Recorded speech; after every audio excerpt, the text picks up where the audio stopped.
কোনো team 240 run করেও defend করতে পারে না সেই রানটাও চেজ হয়ে যায়।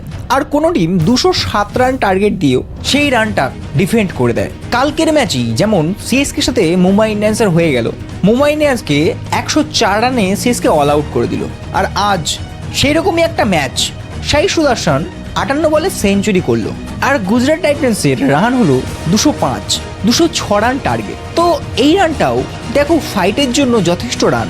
ইদানিং আইপিএলে 240ও চেজ হয়, কিন্তু 205 রান খুব একটা খারাপ রান না।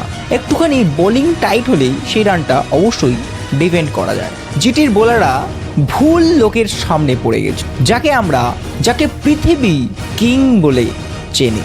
বাবর আজম না, সে বিরাট কোহলি, সে কিং কোহলি।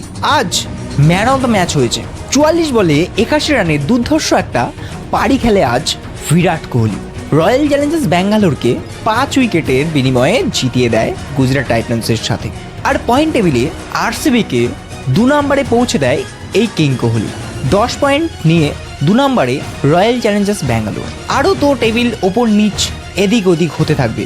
কখনো আরসিবি ওপরে যাবে, কখনো পাঞ্জাব নিচে আসবে, কখনো সিএসকে 10 নম্বর থেকে 5 নম্বরে যাবে, কিংবা মুম্বাই হঠাৎ করে কোয়ালিফাই করে যাবে।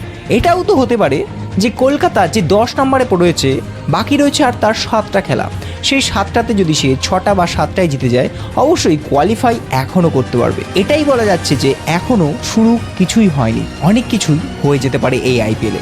যদি তোমাদের এরকম ভিডিও ভালো লেগে থাকে, অবশ্যই চ্যানেলটিকে সাবস্ক্রাইব করো এবং একটা লাইক দিয়ে যাও। ধন্যবাদ।